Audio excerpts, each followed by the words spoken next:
a comenzar esta última día de las jornadas de gerencia de riesgos y emergencias. Os presento al primer ponente de hoy. Es don Joseba Mendizábal, es vocal del Colegio Oficial de Pilotos de Aviación Comercial, piloto de helicópteros de rescate, y con esto de esta nueva moda de drones nos va a presentar que el helicóptero sigue siendo una herramienta fundamental. Espero, ¿no? Sin más, mandarnos al paro a todos. Agradecerte que estés aquí con nosotros. Eta zurea da hitza. Eskerrik asko. Zuei. Bueno, buenas tardes. Me llamo Joseba Mendizábal. Vengo en calidad de vocal de helicópteros y trabajos aéreos del Colegio de Pilotos.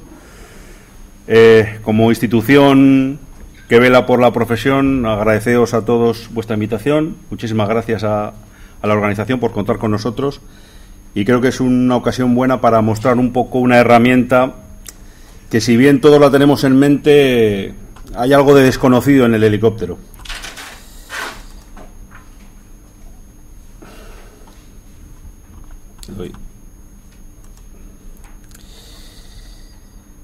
Este es el título, el helicóptero como herramienta asistencial.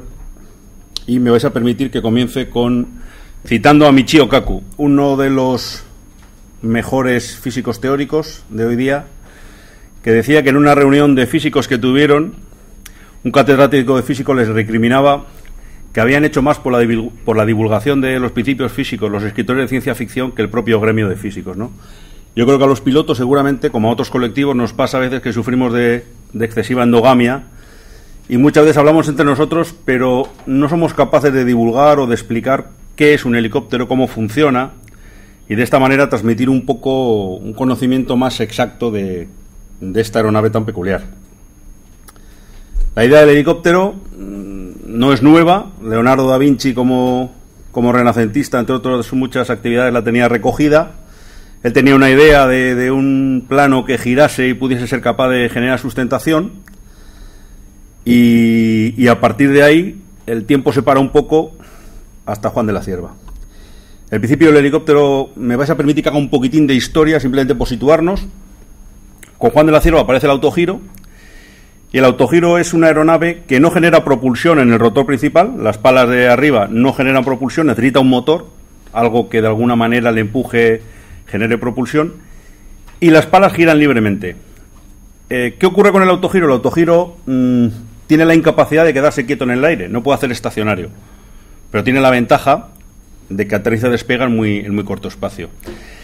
La manera de entender el rotor, las palas que van arriba, es un poco lo que da origen al posterior desarrollo del helicóptero, y por eso le he querido hacer un poquito de justicia aquí, ya que una vez más no fue reconocido. Su mayor desarrollo lo tuvo en Gran Bretaña, y aquí todavía hoy pues sigue siendo un poco desconocido.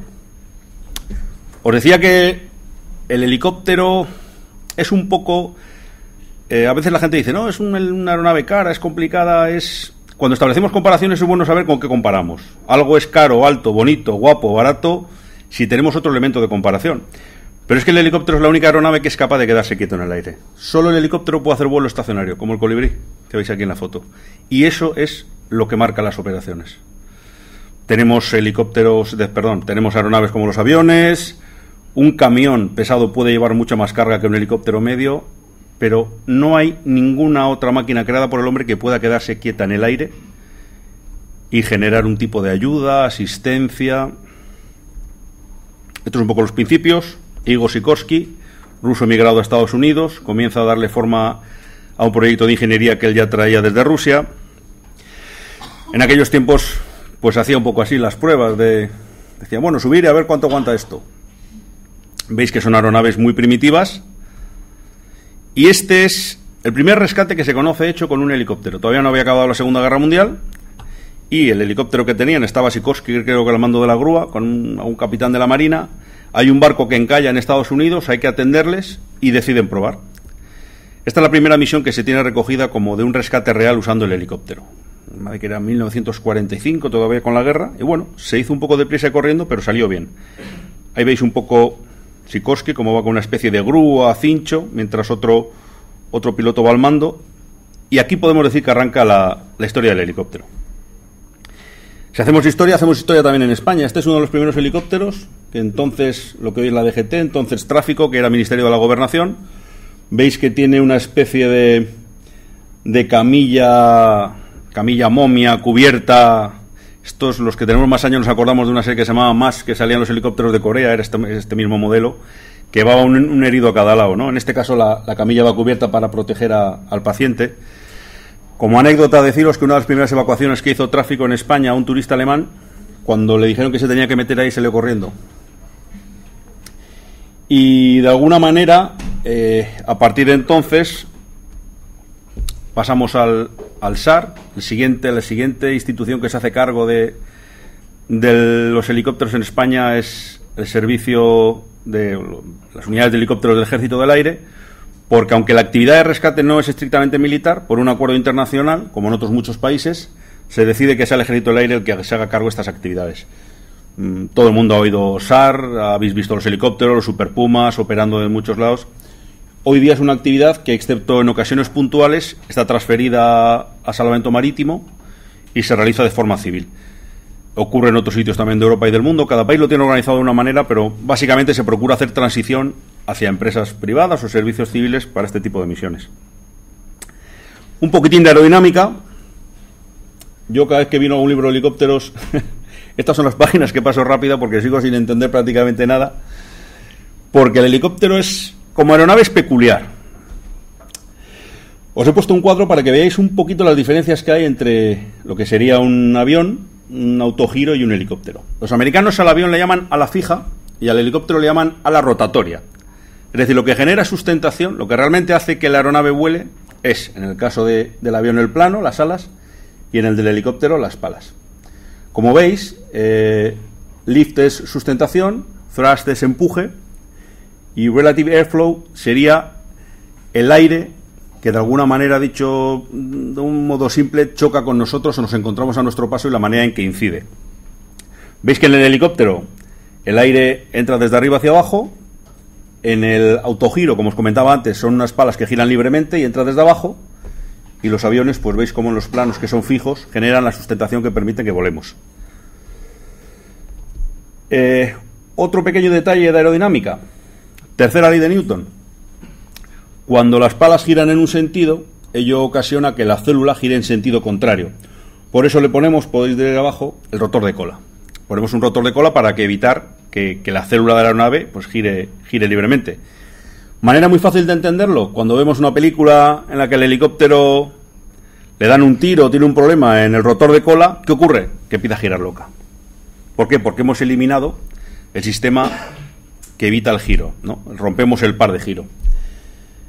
Y de alguna manera, mediante distintas combinaciones de este tipo de mecanismos, es como logramos organizar los helicópteros de hoy en día. Paso a una pequeña descripción. Tenemos, lo primero, las limitaciones. Muchas veces no sabemos qué limitaciones tienen los helicópteros. Los helicópteros tienen muchas capacidades, pero muchas limitaciones. Es bueno que sepamos en qué entorno nos movemos para saber qué podemos y qué no podemos hacer con un helicóptero. Primera limitación que tenemos: velocidad. Aunque pongamos helicópteros con motores muy potentes, muy ligeros, muy aerodinámicos, tenemos un problema. Las palas del rotor giran a una velocidad que no puede ser superior a la velocidad del sonido. ¿Por qué? Porque generarían una onda de choque, igual que cuando los aviones rompen la barrera del sonido, y esa onda de choque generaría unas turbulencias tales que impediría el vuelo correcto del helicóptero. Entonces siempre vamos a estar limitados por la velocidad a la que giran las palas. Por lo tanto, cualquier helicóptero tiene una limitación, a veces con diferencias significativas entre ellos, pero siempre vamos a andar limitados en el concepto de velocidad.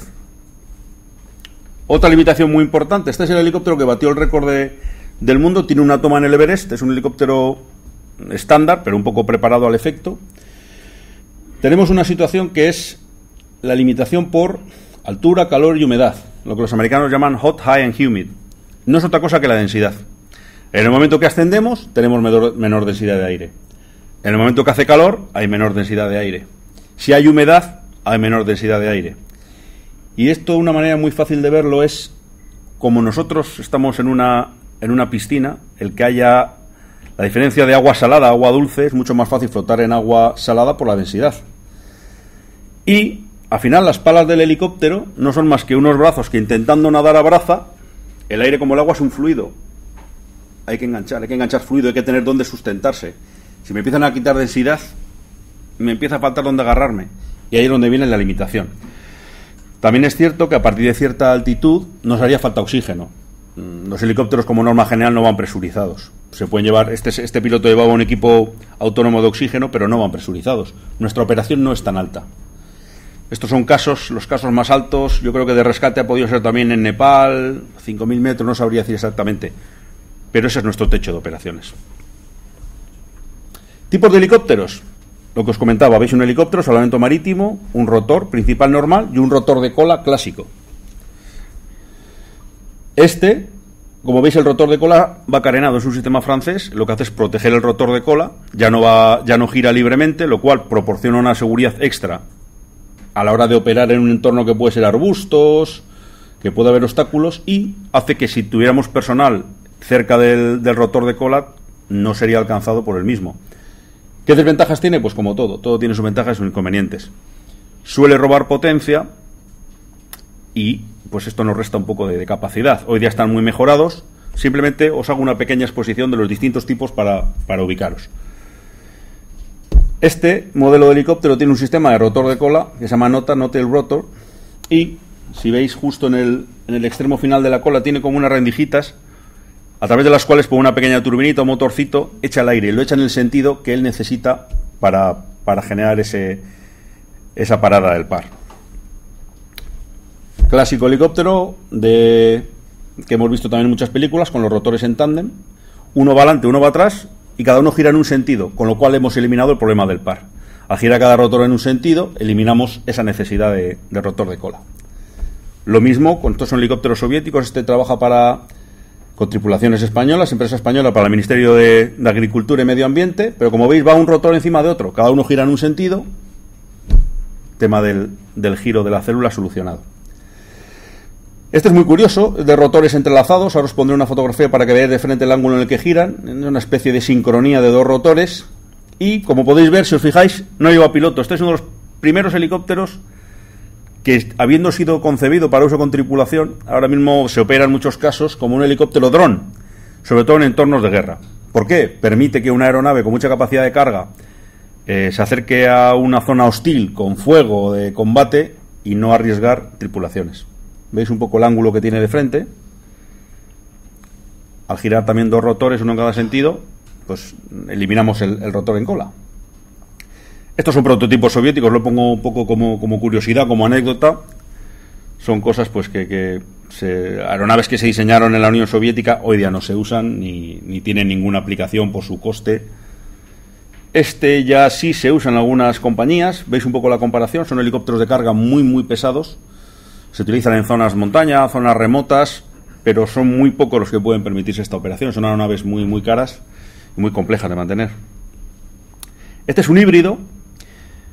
Como veis, si os fijáis, aparte del rotor principal, tiene dos propulsiones laterales, tiene dos hélices, que lo que hacen en este caso es eliminar un poco la limitación que yo os comentaba de la velocidad. Como las palas principales no pueden girar a más velocidad, ¿cómo podemos hacer que la aeronave corra más? Pues le metemos otro sistema de propulsión. Lleva unos pequeños planos, unas alitas que generan sustentación, y lo que conseguimos es seguir siendo capaces de quedarnos quietos en el aire, pero tener una aeronave que vuela más rápido. Este es otro muy curioso, convertiplano, lo habréis visto también en alguna otra configuración, algún otro fabricante, y lo que hace es, tiene unos motores basculantes, es capaz de despegar en modo helicóptero con los motores, con las palas verticales, y en cuanto entra en vuelo, coloca los motores y las palas como un avión normal y empieza a operar como un avión normal. Tiene la ventaja de que, al operar como un avión normal tiene mucho más alcance, tiene mucha más capacidad de trepada, tiene mucha más autonomía y sigue teniendo la opción de mantenerse quieto en el aire. Todavía están en fase de desarrollo. Ahora estos modelos creo que van a empezar a ser ofertados al mercado civil. Y por aquí podrían ir un poco los tiros en el futuro. Volviendo un poco al tema de las jornadas, el helicóptero como herramienta asistencial, yo creo que queda claro para cualquiera de nosotros que allá donde hay una catástrofe, una emergencia, una necesidad, hay helicópteros. Yo creo que eso es algo ya. Podremos discutir otras cosas, pero la presencia del helicóptero es omnipresente. Uno de los mitos, el helicóptero es caro. Lo decía antes, el helicóptero es caro El helicóptero sería caro si pudiéramos compararlo con otra aeronave o otro sistema que hiciera el mismo trabajo por mucho menos dinero. Pero es que no lo hay. Si queremos hacer este tipo de operaciones, solo hay helicópteros. Decía un piloto catalán, director de operaciones, que el helicóptero no es caro, cuesta dinero, que son dos cosas distintas. ¿A qué nos puede llevar esto en estos tiempos de crisis? A tratar de trabajar en la optimización del recurso, saber cuándo utilizarlo. Utilizarlo, pero con cabeza. Lo que es caro, como no en el helicóptero, en todo, es hacer un uso abusivo o indebido de, bueno, pues de materiales o elementos que sí tienen un coste. La eterna pregunta. Con un helicóptero medicalizado podría comprarme 50 ubimóviles. Pues sí. Con 50 ubimóviles podría comprarme 150 ambulancias normales. Con 150 ambulancias normales podría comprarme 1 millón de desfibriladores. Con 1 millón de desfibriladores podría comprarme 4 millones de tiritas. En fin, a veces las comparativas no cuadran. Es decir, sí, con el precio de un helicóptero medicalizado puede estar en torno, hoy totalmente equipado, a 6 millones de euros. Podríamos comprar muchas cosas. Pero si luego tenemos una misión que requiere una aeronave, a ver qué hacemos con 2 millones de desfibriladores, 300 ambulancias básicas o 6 trillones de tiritas. Hay elementos que son necesarios per se. Entonces me gustaría un poco también cerrar un poco ese debate de no, es que es muy caro. Para que os hagáis una idea, los helicópteros, los aviones, tienen unos gastos de mantenimiento que vienen originados bien por horas de vuelo o bien por tiempo. Yo puedo tener una revisión de un helicóptero al de 500 horas y haga horas de vuelo o no haga horas de vuelo, me voy a gastar el dinero en el mantenimiento. Llega un momento en que realmente el combustible es un gasto ridículo. Si voy a tener que pagar por un mantenimiento, pues por lo menos voy a volar la aeronave. Voy a aprovecharme de ese remanente de horas. Es una pena que haya aeronaves que lleguen a la revisión y no se han aprovechado, no se han amortizado. Eso es lo realmente caro. ¿El helicóptero es caro? ¿O el helicóptero puede ser sustituido por otros medios? ¿Es necesario? Pues os pongo unas fotos que son un poco un ejemplo, ¿no? Hay que meterse aquí. ¿Cómo nos metemos? ¿Con qué otros sistemas? Hay que meterse ahí. Hay que salir de noche, hay que ir, en este caso era en Escocia, y hay que buscar a 5 o 6 campistas o excursionistas que lo están pasando mal. Hay que meterse ahí. Hay que salir de noche al Atlántico, 200 millas, con mala mar, y hacer ese trabajo. El helicóptero es muy bonito cuando montamos en Nueva York o en Hawái o en el Gran Cañón, nos damos una vuelta y nos enseñan todo aquello, es muy bonito. Pero luego hay que ser capaz de ofertar este servicio. Si tenemos una persona con un grave problema, una apendicitis, una emergencia grave, en un barco, a 150 millas de noche, ¿qué hacemos? No hay otra opción. Herramienta asistencial, catástrofes, emergencias. Bueno, la presencia del helicóptero yo creo que, voy a ser un poco redundante, pero por recordaros un poco dónde nos movemos. Haití, Indonesia, India, Pakistán. ¿El helicóptero es caro? Se lo digan al que está subiendo por la escalera. Esto es España. Tremendo problema de pateras, tremendo problema de muchísima gente, bueno, ahora en Italia, muchísima gente que está falleciendo en el Mediterráneo. Nepal, hace 4 días. El huracán Katrina en Estados Unidos. Aquí me he permitido poner una pequeña filmina dedicada un poco, si veis varios de los helicópteros que han salido anteriormente son estadounidenses, a cómo los estadounidenses, con sus grandes virtudes y grandes defectos, operan en este tipo de casos. Estaba ocurriendo muchas veces que ocurría un problema como el de Nepal, Haití, todos los países se comprometen, la Cruz Roja Internacional, llegan toneladas de alimentos, toneladas de agua, llegan equipos médicos, los bomberos voluntarios, los perros de rescate. ¿Y cómo los llevamos a los puntos donde está el problema? ¿Cómo hacemos realmente, cómo creamos un vector de proyección que permita que tanto material como personas lleguen donde realmente son necesitados? Se habían dado casos de que había toneladas de equipo asistencial retenido porque no había una capacidad real de trabajar con ello. ¿Qué hacen los norteamericanos? Pues claro, una potencia como ellos, cuando van a un sitio como Haití con una catástrofe, Despliegan un portaaeronaves, el portaaeronaves tiene un hospital de campaña, tienen 30 o 40 helicópteros y ellos hacen cargo, coordinan la operación, muy importante. Se crea un mando único, ellos mandan, ellos organizan, ellos dirigen, ellos hacen y deshacen, pero porque tienen esa capacidad. Y esto está ocurriendo, yo creo que en el tema de catástrofes naturales, por desgracia estamos asistiendo a cómo cada vez hay más inundaciones, tsunamis, unos pocos titulares. Naciones Unidas busca más helicópteros para ayudar en Pakistán. Haití necesita 100 helicópteros. Los trabajadores milagrosos, el desastre. Miles de evacuados, la lluvia de los monzones en Pakistán. Veis ahí la foto del helicóptero debajo. Rescate de australianos en la Antártida. Helicópteros. Os pongo un caso reciente, el accidente Germanwings. Este lo tenemos todos en la cabeza, hemos visto, y si había una constante eran los helicópteros.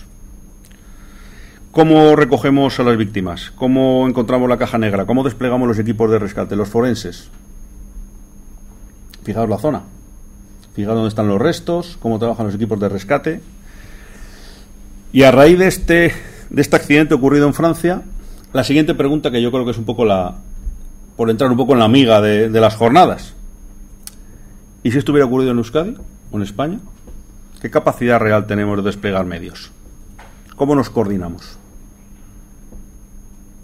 ¿Quién hubiera dirigido las operaciones? ¿De qué manera? ¿Quién llega primero? Estamos un poco repartidos en reino de taifas, todos con muy buena voluntad, 150 instituciones, gobiernos, ayuntamientos, unidad militar de emergencias. ¿Cómo hubiéramos actuado? Si nos hubiera ocurrido, que ojalá no ocurra nunca aquí, porque Francia hizo un despliegue inmediato de gendarmería, protección civil bajo el mismo ministerio y fuerzas armadas. Se coordina con un mando único y se funciona. En este caso, bueno, pues no, por desgracia no hubo supervivientes, pero ha habido muchos rescates en los cuales ha habido supervivientes y la demora en las operaciones ha hecho que fallecieran. ¿Cuánto tiempo estuvieron los espeleólogos españoles en Marruecos? Días esperando. Y como esos casos, un montón. Fukushima, otro caso para los helicópteros. Este helicóptero japonés está cargando agua para tirarlo sobre los reactores. Ahora que digan que es caro, ¿quién va? ¿Quién va con unos baldes? ¿Quién se acerca? Aunque nos dejen unos trajes los chicos de la UME, ¿quién se acerca? Ya se hizo en Chernobyl. Se mandaron un montón de helicópteros. Os he puesto a la derecha un recorte, porque uno de los pilotos que estuvo en Chernobyl luego fue de los primeros que trabajó en España en extinción de incendios. La mayoría tenían desarrolladas unas enfermedades, leucemias, unas enfermedades terribles que iban cuidando, y hace relativamente poco falleció el último de ellos. Tenía puesto un vídeo, un poquito de homenaje a esta gente para que veáis. Esto es Chernobyl.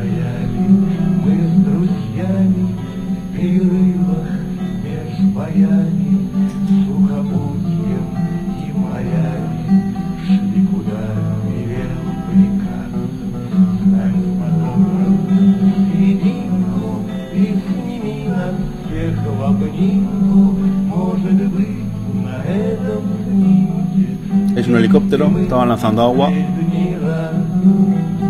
también tiraban cemento.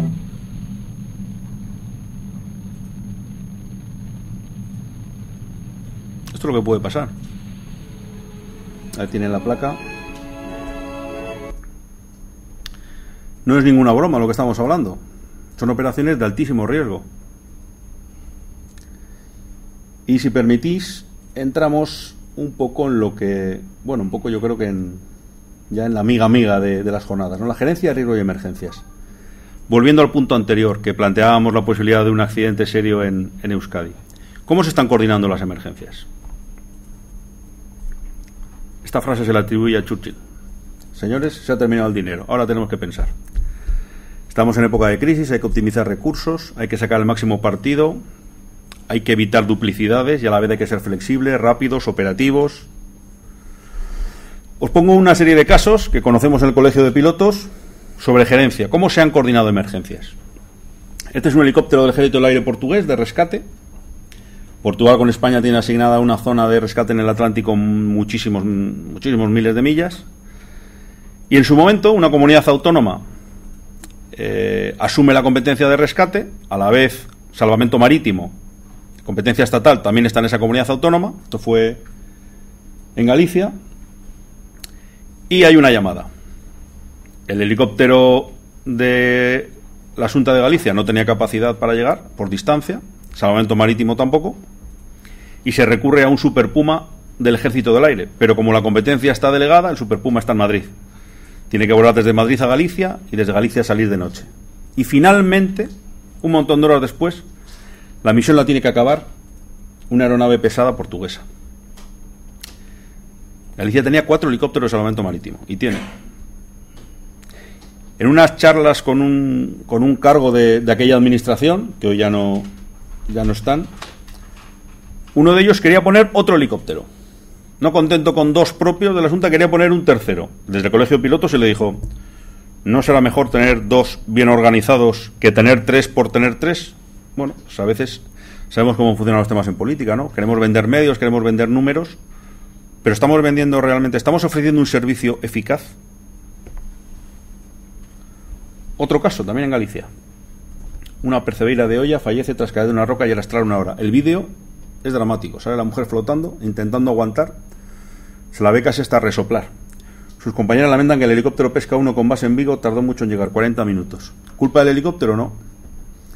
El helicóptero tenía una tripulación que no hacía guardias en el propio aeropuerto, había que localizarlos por su convenio laboral. Y tenían que ir hasta el helicóptero. Entre que yo te llamo, tú vienes y arrancamos, una persona que ha fallecido. ¿Qué ocurre? Nos quedamos siempre en lo fácil. La culpa es del helicóptero que llegó tarde. ¿Por qué llegó el helicóptero tarde? ¿Cómo se gestionó? ¿Quién se hace cargo de cómo están? He puesto Galicia, podría haber puesto cualquier... Son casos publicados, por eso os lo comento. Pero son grandísimos profesionales, muchas veces, que tienen que pagar ellos un precio por una gestión que no realizan. Ellos son una herramienta. ¿Cómo se coordina todo esto? La Diputación llama al Ayuntamiento, el Ayuntamiento a Salvamento Marítimo, Salvamento Marítimo a la Cruz Roja. Otro caso en una playa. Un niño se ahoga, está jugando en unos de estos columpios, unas de estas atracciones que tienen flotando a 30 millas de la playa. Se da un golpe, se ahoga y los compañeros, los otros niños, avisan al socorrista. Cerca de una playa, una zona acotada, un socorrista que simplemente se hubiera acercado, y lo sabía, con aletas, y hubiera sido capaz de picar 3 metros en apnea, hubiera encontrado a la criatura. ¿Qué se origina? Se origina una llamada de emergencia y se ponen en funcionamiento 2 cuerpos policiales distintos, uno con helicóptero. Los socorristas, los vigilantes de la playa, policía municipal, bomberos, Cruz Roja y Salvamento Marítimo. Yo no sé si me dejó alguna agencia más. Un despliegue tremebundo que luego se vendió muy bien, pero que no consiguió salvar a la niña. Una coordinación correcta y real de una emergencia, sobre todo en un tema de agua, en el que no hay tiempo de respuesta, porque la montaña aún te puede dar un poco de respiro, pero el agua no te lo da. Pues hubo un despliegue millonario. Por supuesto, ninguna agencia tenía contacto por otra, ninguna usaba la misma frecuencia de radio, ninguna estaba coordinada con la otra. Y al final, pues una criatura que falleció. Hay otro caso también muy curioso. Un helicóptero que asiste a un rescate, se le avisa tarde. Primero se avisa a un helicóptero medicalizado. El helicóptero medicalizado ve que no puede operar porque no tiene grúa y debe ir el de rescate. Cuando llega el de rescate han pasado 40-45 minutos y el helicóptero medicalizado termina su turno y se va. Hay personal médico en la zona, se realiza la atención y la extracción del individuo y se ofrece el helicóptero de rescate para llegar, era un helicóptero de la policía, al hospital más cercano. La médico que está atendiendo el incidente acepta el helicóptero como herramienta, pero desde la sala de control médico se dice que no, que se le evacúe por carretera aunque se tarde más y vaya dando tumbos, porque la estadística haría que el punto se lo apuntara el helicóptero de la policía y no ellos. Y mientras tanto una persona que lleva 1 hora desangrándose en un barranco, mientras discutimos tuyo, mío, mío, tuyo, no, que la estadística me lo apunto yo, te lo llevas tú, creo que a veces no nos paramos a pensar en quién puede ser esa persona que se está desangrando en un barranco. Pero a ver, insisto, es decir, aquí no hay mala fe, esto es un fallo de coordinación. La gente lo hace, todo el mundo lo mejor que puede, y todo el mundo da lo mejor de sí. En el caso este de la playa, todo el mundo se estaba dejando la piel. La Cruz Roja, los buzos, todo el mundo. Pero a veces no basta eso. Tenemos que coordinarnos, hay que crear sinergias. No podemos andar 7 agencias distintas corriendo como gallinas sin cabeza. Y, por último, os pongo, y a partir de ahora, ¿cómo lo vamos a hacer? ¿Cómo vamos a coordinarnos? El paradigma de la emergencia cambia. Ya no estamos hablando de un ciclista, de una persona que ha tenido un infarto. Estamos hablando de que nos podemos enfrentar ante situaciones que tengan una demanda real y efectiva de un despliegue de medios aéreos muy grande. De medios aéreos y, por supuesto, terrestres. Yo toco un poco el tema de medios aéreos. Este es un hidroavión del 43 Grupo Fuerzas Aéreas, de la UME. ¿Cómo hacemos? ¿Cómo nos vamos a coordinar? En España las competencias están delegadas en las comunidades autónomas. Como haya un fuego que afecte a 2 comunidades autónomas, ya empezamos. Hace poco en Alicante, lo habréis visto, se achaca que se ha tardado 8 horas en llegar al incendio. ¿Cómo lo hacemos? ¿Cómo nos lo vamos a plantear? Hay unas conclusiones que podemos sacar, fáciles. Hay casos que se pueden estudiar y de los que podemos aprender mucho. Pero ¿cuál es nuestro compromiso? Porque ya no nos podemos llamar a engaño. Es decir, esto ya no es como antes, que se iba y bueno, que salga el que pueda, que improvise. Hoy día hay medios, estamos tecnológicamente muy avanzados. ¿Cómo nos vamos a organizar? ¿Cómo va a influir eso en los tiempos de respuesta? Y sobre todo, de cara a las emergencias, ¿qué servicio estamos prestando y vamos a prestar a la ciudadanía? Porque al final se trata de eso. Es decir, estamos prestando un servicio. Nos estamos arriesgando, se está gastando mucho dinero, pero lo caro es que ese dinero invertido al final no redunde en beneficio de todos nosotros. Y bueno, esta es un poco, trataba de hacer una pequeña introducción y de alguna manera, casi más que aclararos cosas, pues plantearos algunos interrogantes. Esa es mi dirección de correo. Estoy disponible en el Colegio de Pilotos para los que necesitéis cualquier día, cualquier cosa, al Colegio de Pilotos. Y si tenéis alguna pregunta, he intentado tocar un poco de todo al final, que toca todo, no toca nada, pero espero haber podido seros útil de cara a lo que se entiende como el helicóptero, como aeronave y herramienta asistencial. ¿Tenéis alguna pregunta? Sí, bueno. Espera. Me toca cantar un poco. Si no, no te oyen en música. Vale. Buenas tardes. Bueno, por mi experiencia profesional, lo único que quería era puntualizar una cosa, y es que ha hablado de los costes desde el punto de vista de lo que es la máquina y bueno, mantenimiento, combustible y demás. Pero quería puntualizar que estas máquinas necesitan una gente muy preparada para trabajar con ellas. Que manejar una grúa no la puede manejar cualquiera, tiene que manejarlo un gruista. Colgarse de una grúa tampoco se puede colgar cualquiera que no haya recibido el entrenamiento suficiente. Y lo único que quería puntualizar que bueno, que eso también tiene unos costes. Pues mira, me alegra que me hagas esa pregunta, porque de alguna manera lo he dejado un poco como cebo, como trampa, y afortunadamente me lo has preguntado tú. No has caído, te agradezco muchísimo tu pregunta. Para que os hagáis una idea, desde el Colegio de Pilotos, como cualquier colegio profesional, estamos tratando primero de dignificar la profesión. Te voy a dar datos sencillos, sin dar compañías. Un copiloto de un helicóptero Kamov de incendios, no todos pueden trabajar todo el año, algunos trabajan por temporada, pero la mayoría de los meses está cobrando 600 euros al mes.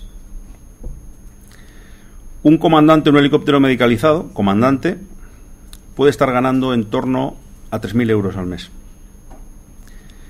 Y si tú haces cuenta de lo que puede cobrar el personal preparado de una ambulancia de soporte vital avanzado, de una UBI móvil, me parece que en gastos de tripulación, si no salimos a la par, salen ganando más los profesionales sanitarios.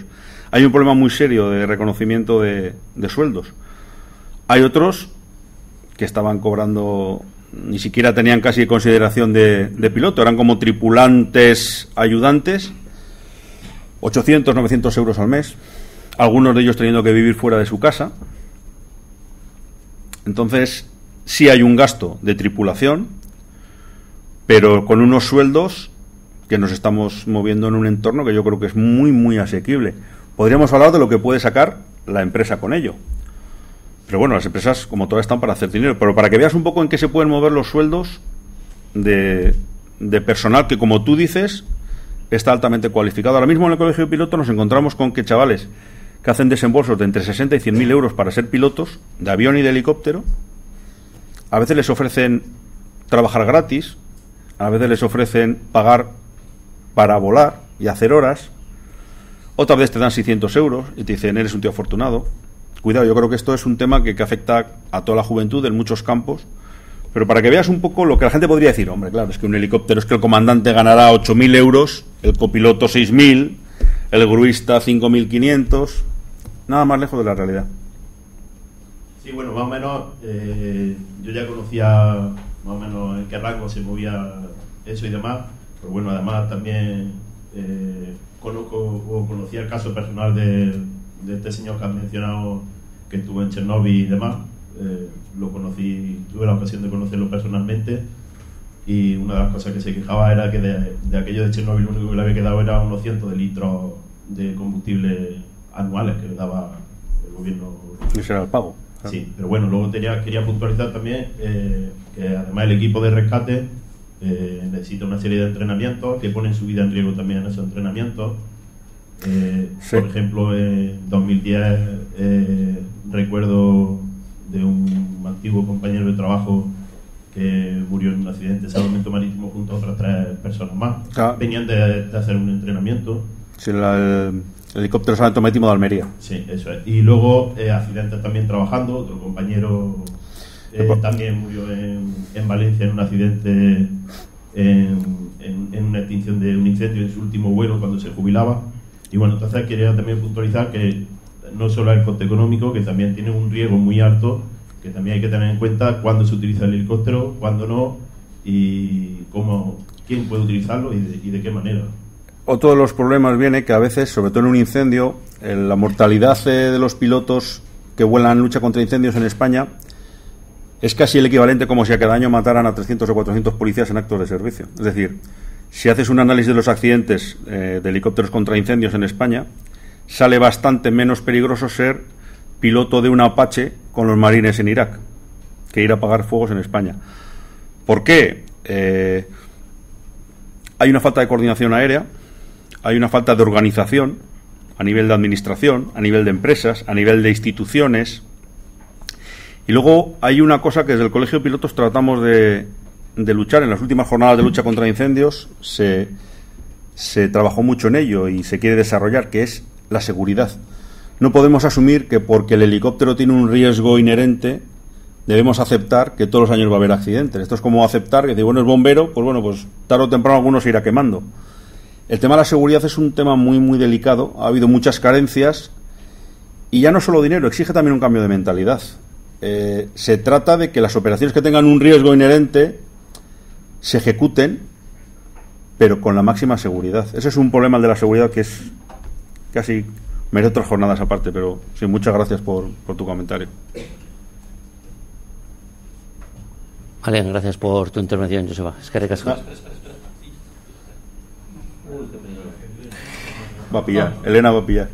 No, yo tengo 2 preguntas muy diferentes, porque creo que no se reconoce realmente la capacidad y las competencias tanto de los pilotos como de los tripulantes del helicóptero. Vale. Pero a mí me gustaría saber cómo está establecido lo de los pilotos. Yo creo que está claro, todo el mundo lo tenemos claro, la formación, la legislación es una legislación internacional y por lo tanto indiscutible. Pero ¿qué pasa con los tripulantes? ¿Qué pasa con los gruistas? ¿Cómo se regula su formación? ¿Qué exigencias tienen? ¿Qué formación se da? Realmente esa figura cómo está valorada dentro de lo que es un helicóptero. Y luego otra pregunta que te la hago ya es ¿cómo ves todo el tema del desarrollo de los drones? Que muchos están apostando por el campo del dron precisamente como competencia de los helicópteros. Y simplemente conocer tu opinión al respecto. Pues Has dado 2 tiros, 2 dieces. Respecto a la figura muy importante de las tripulaciones de helicóptero, ese es un gran vacío. No está regulado de ninguna manera. Muchos no tienen consideración ni de pasajero, porque no lo son, ni de tripulante técnico, porque no tienen una función real aeronáutica de pilotaje. Entonces hay un gran vacío en el que cada empresa pues hace de su capa un sayo. La formación de toda esta gente, pues ha habido incidentes precisamente porque no está regulada. Si bien la formación de pilotos está regulada y los mínimos son muy mínimos, y también hay problemas con ello, porque claro, es una formación que cuesta dinero, hay que usar simuladores. El papel de gruistas. Ahora mismo, ayer creo que en Europa salía una delegación de bomberos de brigadas forestales que entre otras muchas, me escribió un chico al colegio de pilotos, entre otras muchas cosas que querían plantear era precisamente ellos. Cuando un helicóptero lleva una cuadrilla de incendios, ¿ellos qué son? ¿Son cargas? ¿Tienen consideración de cosa, de animal, de mineral? Pues es un gran vacío, en el que muchas veces se confía en que la buena fe de las empresas y el buen hacer de la administración pues lo lleven a buen puerto, pero es que no está ocurriendo así. Nos estamos encontrando con un Real Decreto de trabajos aéreos que muchas veces, lejos de aclarar el asunto, lo complica. Y ahora mismo, insisto en lo de las jornadas que hicimos en el Colegio de Pilotos de Lucha contra Incendios, porque es que había una necesidad imperiosa de abordar ese asunto, ¿no? Salvamento marítimo, tripulantes de medicalizados, lo mismo. No hay nada regulado, no hay nada establecido. Hay países en Europa que tampoco lo tienen establecido, pero que ellos, por su proceder y por su manera de actuar con profesionalidad, pues tienen estándares muy altos. Es decir, al final la cadena se va a romper por el eslabón más flojo. Podemos tener un helicóptero estupendo, un comandante buenísimo, un copiloto maravilloso, pues si el operador de grúa no está a la altura, y generalmente no va a ser culpa de él, es por falta de formación, pues por ahí no sería el primer accidente que ha habido. Hay un vacío, en todo eso hay un vacío tremendo. ¿Qué ocurre? Que es un melón que tampoco yo creo que nadie quiere abrir, porque ya lo aeronáutico en sí, tela, cómo se está tratando de organizar y no estamos llegando muchas veces a buen puerto, pues en el tema de los operadores, tripulantes, cuadrillas de incendios, es muy complicado. El tema de los drones, yo creo que el tema de los drones, a veces pasamos de 0 a 100.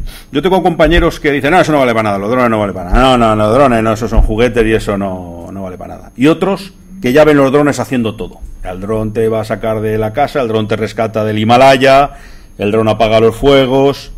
Yo creo que ni tanto ni tan calvo. Existe ya y se están utilizando drones en misiones policiales, en misiones de rescate, porque por ejemplo un dron chiquitín que tenga una cámara pequeña con capacidad infrarroja es capaz de sobrevolar de noche un bosque, cubrir un área realmente extensa y tener la posibilidad con su camarita infrarroja de ver si hay una persona con vida, si hay alguien ahí. Es decir, existe una aplicación.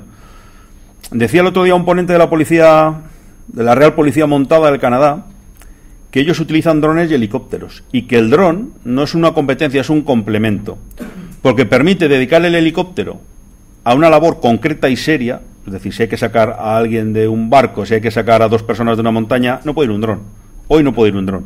Pero sí permite hacer una búsqueda, permite hacer una reconstrucción de los hechos, permite que haga fotos desde el aire, permite guardar un montón de documentación en una zona de un crimen. Yo lo veo como complemento. Y creo que poco a poco pues se irán ajustando los sectores. Más importancia casi sí tiene el hecho de cómo vamos a enfrentarnos al dron como parte del espacio aéreo, como aeronave que vuela, peligros, riesgos, uso indebido. Eso también va a tener mucha amiga. No sé si con esto respondo. ¿Alguna otra pregunta? Vale, es que ricasco. Sube ahí.